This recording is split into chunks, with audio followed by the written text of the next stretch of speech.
அன்புள்ள சகோதர சகோதரிகளே, நம் ஆண்டவராகிய இயேசு கிறிஸ்துவின் அருளும் கடவுளின் அன்பும் பரிசுத்த ஆவியானவரின் நட்புறவும் நம் அனைவரோடும் இருப்பதாக. நாம் இன்றைக்கு எடுத்திருக்கிற தியான பகுதி புனித யாக்கோபு எழுதின கடிதம் 1ஆம் அதிகாரம் 19 மற்றும் 20 ஆகிய வசனங்கள். என் அன்பார்ந்த சகோதர சகோதரிகளே, இதை தெரிந்து கொள்ளுங்கள். ஒவ்வொருவரும் கேட்பதில் வேகமும் பேசுவதிலும் சினம் கொள்வதிலும் தாமதமும் காட்ட வேண்டும். ஏனெனில் மனிதரின் சினம் கடவுளுக்கு ஏற்புடைய செயல் நிறைவேற தடையாக இருக்கிறது. எனக்கு அருமையானே, ஆண்டவர் நமக்கு ஒரு அழகான பாடத்தை கற்றுக் கொடுக்கின்றார்.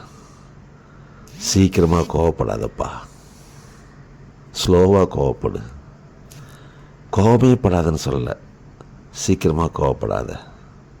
ஏனென்றால் கோபமே படாமல் யாராலும் இருக்க முடியாது.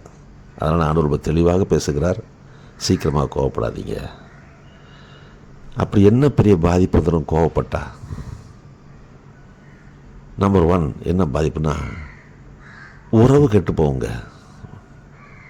சக மனிதர்களுக்குள்ள உறவு கெட்டு போகும். மனிதரோட உறவு கெட்டு போகும். என்னைக்கு மனிதரோடு மனிதருள்ள உறவு கெட்டு போகுதோ அன்றைக்கு நமக்கும் கடவுளுக்குள்ள உறவும் கெட்டு போகும். ஏனென்றால் கண்ணில் காண்கின்ற சகோதரனை அன்பு செய்யாமல் கண்ணில் காணாத கடவுளை அன்பு செய்யணும்னு சொன்னால் நீ பொய் சொல்கிறேன்னு ஆண்டவர் சொல்கிறார். இது நம்பர் 1. 2வது, நம்முடைய ஜெபத்திற்கு தடை வரும். மனமும் ஆண்டவரத்தை வேண்டுதல் செய்ய முடியாது. நீ ஜெபிக்க வரும்போது பகை இருந்தால் நீ உன்னுடைய காணிக்கை இங்கே வச்சுட்டு போப்பான்றார் ஆண்டவர். நம்முடைய ஜெபத்திற்கு தடை வரும். 3வது என்ன வரும்? நமக்கு நாமே வியாதிகளை வருவித்துக் கொள்வோம். டென்ஷன், ப்ரெஷர், டிப்ரெஷன், மனக்கசப்புகள், வைராக்கியம், இப்படியெல்லாம் அது நமக்கு நாம் வியாதிகளாக நம்மை அழித்துவிடும் என்று சொல்லுகின்றார். 4வதாக, இவ்வளோ பாதிப்புகள் இருக்கும்போது, கோபம் குறையவே இல்லாமல் இருக்கும்போது நாம் துணிந்து தகாதவைகளை செய்து விடுவோம். ஆனால் ஆண்டவர் ஸ்லோவாக கோபப்படும் சொன்னார். இன்னும் கேட்டால் ஆண்டவர் சொல்லுவார், உன் கோபம் சூரியன் மறைவதற்குள் இல்லாமல் போகட்டுன்னு கூட சொல்லுவார். தகாதவைகளை செய்து விடுவோம். என்றைக்கு நாம் தகாதவைகளை செய்து விடுகிறோமோ அதுக்கப்புறம் நம்ம கடவுள் பிள்ளையாக இருக்க முடியுமா?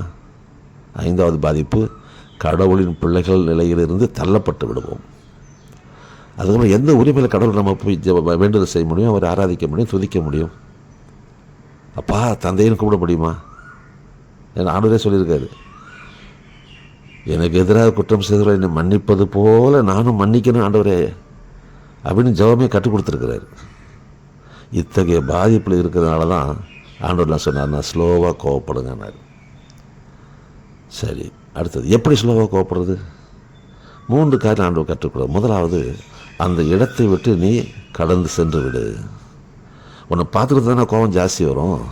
அந்த இடத்த விட்டு போயிடு, கண்ணில் காணாமல் போயிடு. அது நம்பர் 1. 2வது, சூரியன் மறைவதற்குள் உன் கோபம் தணிந்து போகட்டும். இரவு முழுவதும் கோபத்தை நீ வைத்திருந்தாய் என்றால் அந்த இரவு நாள் தூங்க முடியாது. அந்த வெறுப்புணர் வந்துக்கிட்டே இருக்கும், பேசின வார்த்தைகள் வந்துக்கிட்டே இருக்கும், செய்த செயல் வந்துக்கிட்டே இருக்கும், தூக்கம் கெட்டு போகும், தகாதவைகளை செய்வதற்கு நம்ம தூண்டப்பட்டு விடுவோம். அதனால் என்ன சொல்கிறார், சூரியன் மறைவதற்கு கோபம் தணிஞ்சு போகட்டும்ன்றார். 3வது, இது முக்கியமானது, நம் நாவை கட்டுப்படுத்த நம்மளால் முடியாது. ஏன்னா பேச்சு தான் அதிகமாக கோபத்தை உண்டாக்கும். அதனால் தாவீது அழகாக கற்றுக்க திருப்பாடலை கற்றுக் கொடுக்குறாரு, ஆண்டவரே என் நாவுக்கு எனக்கு வாய்க்கு ஒரு காவல் வைங்க, என் வாய்க்கு ஒரு பூட்டு போடுங்க, நாவுக்கு ஒரு காவல் வைங்கன்றார். நான் எதையாவது பேசிடுறேன், தகாதவைகளை பேசிடுறேன், அதனால் என் வாய்க்கு ஒரு பூட்டு போட்டுருங்க, என் நாவுக்கு ஒரு காவல் வைங்கன்றார். ஸோ இந்த 3 ஆலோசனைகளை ஃபாலோ பண்ணோம்னா நம்ம சீக்கிரமாக கோவப்படாமல் இருக்க முடியும், கடவுளின் பிள்ளைகள் நிலையிலிருந்து தள்ளப்படாமல் இருக்க முடியும், நமக்கு நாமே வியாதிகளை வருவித்துக் கொள்ளாமல் நலமாக வாழ முடியும். செய்வோமா? ஜெபிப்போம்.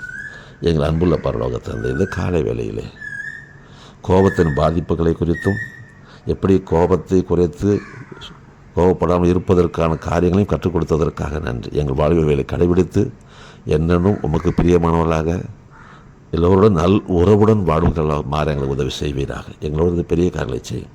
மீட்பரம் இயேசுவின் ஜெபிக்கிறோம் நல்ல பிதாவே, ஆமென். ஆண்டவர் நம் யாவரையும் ஆசீர்வதிப்பாராக. அன்புடன் விக்டர் வைக்கும்.